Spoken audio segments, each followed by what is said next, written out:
He used to sunbake with him. Look, I owe a lot of my fat loss to Menace. You know what I mean? Because I took a lot of inspiration from his routine. Sorry, he's actually a real good guy. He's not really a menace. Yeah, no, we love Menace, but he's he's regimented. Yeah, he's in routine. Yeah, he's obsessed. He keeps everything on record. Yeah, but then you know what? When he rewards himself. He rewards himself. And that is what makes him keep going back to do it again and again. That guy can eat a 1 litre full connoisseur ice cream. Do you remember when we went to the Goni Schnitzelria? And So these schnitzels are about a kilo. And Menace... more, man, more. Menace polished them off. But like 8 anyway, minutes. he trains hard, he works hard, but he plays hard. Yeah. Correct. Right? So getting back to what you were saying, Chris, rewarding yourself is very important to keep the wheels in motion. And just to keep motivated and to make sure that you want to keep going to the next step at the same time too. You know what I mean? Exactly. Should we answer some questions? I'm not too sure if... I will have a look in a sec, but I've got one last question I want to ask both of you. Yep. Firstly, what are some tips you'd either give young entrepreneurs or some advice for someone who wants to start living for 10 years as opposed to today? So, look, advice that I would give is figure out what it is that you want, right? So having that plan, having that vision is probably the most important thing. And then figure out, okay, what do you have to actually do to get there? So a lot of us, for example, we get a lot of clients coming in saying, Zah, I want to build a property portfolio like you, right? And I go, okay, well, look, it's not something that we can do in, 12 months' time. It's literally this is a lifelong game. This is something where we have to adopt a mindset of leaving a legacy. Because if we don't adopt a mindset of leaving a legacy, all we think about is ourselves. Correct. Right? So for me, the way I think of business and property is that I'm doing everything for my unborn children. That way... Wow, I love that. Yeah, I just keep working towards my goals, knowing that, you know what, it doesn't stop with me turning 50 years old. It doesn't stop with me turning 60 years old. It's not about retiring. It's about setting up a life for your That's family. right. And I love that. I'm glad I asked this question to open up into that. So you know what I mean? Where it hit me hard was when I got married last year. So congrats. Thank you. So when I got married to Jade, right, it's a big turning point for me where, it's official. Like she's mine now. She's my responsibility. Like I can't fuck this up, right? So now it's like, okay, everything I do now is for her. Everything I do now is for our unborn children, right? Yeah. It's for our family. Yeah. And because I have adopted that mindset, man, I'll go without for the rest of my life. Yeah. Right? Yeah, exactly. Because it's no longer about you, it's about your obligation to your family. That's right, and I don't think it takes to get married to think like that. Exactly. I think everyone can adopt that mindset. Exactly right. It's just that you've got to surround yourself with the right people. Of course. And realise that... We're happy to be here. Sacrifice is a great thing, right?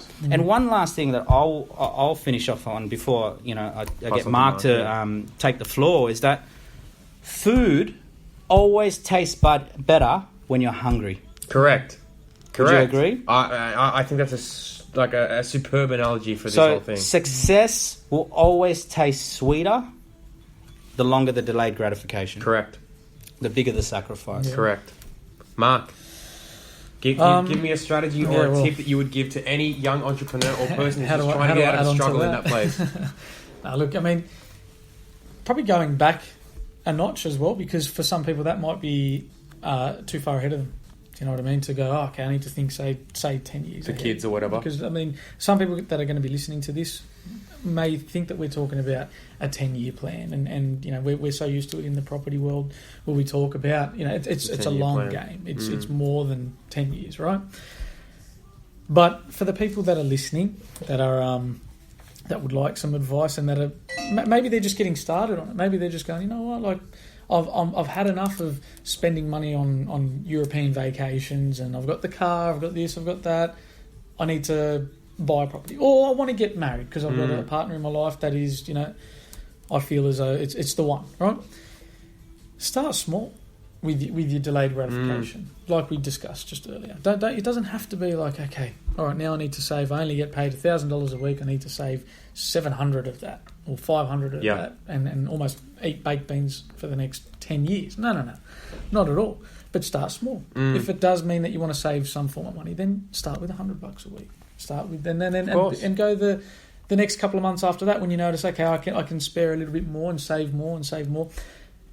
But also keep in mind, but again, give yourself some targets. So that could even those small targets, such as saving money. Start off with $100 a week, then move it up to $200 when you're comfortable. But try and put a guideline to say, okay, in the next 3 months, I'll be saving $200 a week. Correct. And then keep building on that. It's like and that's a milestone, right? It is, and it's like what we talk about in property. The compounding effect. And how important it is in property, right? The compounding effect is so important in life. To start, you've got to start somewhere. And you got into personal development, Zara, but you didn't just all of a sudden listen to 20 different podcasts a day. You've had to explore people, and same with you, Chris.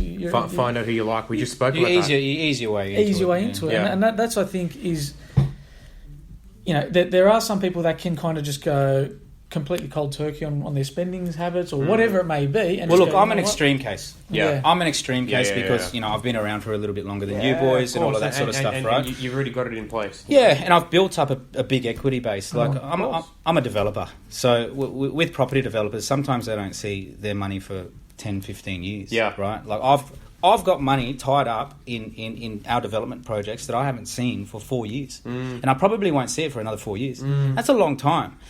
For me, I'm an extreme case, right? But for the people out there who want to, say, build up to that, then, the small steps, the easy steps, and that could be, reading 10 pages a day, for example, to educate yourself and just really getting to know, okay, what am I actually sacrificing for?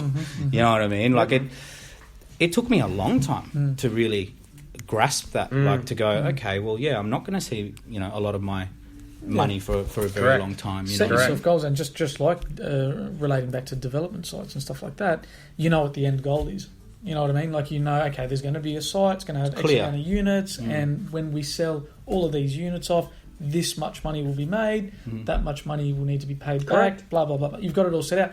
Do that. Do that with your own personal life. Yeah, and I try to implement the same, from business to personal life, because it's the same strategy. It's just it really different is. people. You know what I mean? Start off small and keep building and building and building on there. Correct. And then, exactly like Zara said, it tastes so much better when you're hungry. Of course. And on the journey, slight rewards. Yeah. But don't go over the top. But as soon as just you make sure you do reward yourself at the same time too. Reward yourself. I think the last thing that I want to add into that too is, if you don't know, ask someone. Like, get a coach. Go see a consultant. Go do whatever it is you can do to get you on the path today, to get you where you want to be. Because I've done it myself. You know what I mean? Like, and you know what as well. Sorry to add in there as well. Something I do, like on the train rides home, going home, stuff like that. It's I need to sometimes listen to a motivational podcast. Yeah, of course. After the long days that we're doing, you're thinking to yourself, I mean, why are you doing it? With all of us, we're all involved now in a service-based industry, right? As our main breadwinner, and it can be so easy to slip off the track. So easy because especially when you don't pay yourself. I haven't paid myself in 8 years. I'm still living on scraps. That's exactly right, 100%. Tuna in the same bottle of water for the past 3 weeks. How many times would you go home, even though it's a short trip home for you, but like after a late night here and just go, when are we going to secure this? Or when are we going to I'm drained. Nearly every night. Yeah. I go home like that every single night. But you know what? I wake up in the morning, I have my rituals, I do all the stuff that I've got to do, and I know what my purpose is because I've got that plan. Right, I've got that vision. I've got that clear, concise timeline of what I'm doing. Right, and I've got the right people around me. Correct. Right, so I've got great business partners. I've got great staff. I've got great clients, and I've got you guys. Everyone's encouraging me to keep going. Correct. And that's the key. Having people around you that are supportive. Big time. Correct. And all those negative people, eliminate them. Yeah, exactly right. The people who want to infect you... And get rid of them quicker. That's right. The people who want to infect you with instant gratification, they're a disease. Yeah. Get rid of them. Don't delay gratification in getting rid of them. Yeah. Get rid of them. I agree. We got any questions, or are they just thumbs up? Thumbs up more than anything else for now. But look, I think I'll wrap it up here. Thank you so much for listening today, guys. I hope the thought process and perception of delayed gratification is something that you guys can take home and implement into your own lives as well. What do we got next week? Next week was... Shit, I don't remember, to be fair. Next week we have another podcast for you. We've structured out 10 for the next 10 weeks. Next week, I'm not 100% sure what it's going to be. But I like not knowing. Yeah, I actually like not knowing too. The content's more natural, you know? Well, like, we didn't even know what today was until we got here. And I think it makes it a lot better this way too. Yeah. We can strategize a little bit, but it's fun this way too. It's on your toes. Just a reminder, if anyone has any ideas for future subjects, then email them through. Or if you have any questions you want to ask as well, send them through to schoolofstruggle@gmail.com, and we are happy to help out. If not, if you know any of us three, hit us up on our personal social or anything at the same time too. We'll be more than happy to help you guys out. But on that, guys, thank you so much. That's the School of Struggle signing out for the second podcast, and we're looking forward to chatting with you guys next week. Love it. Peace. See you guys. Bye-bye. Bye-bye.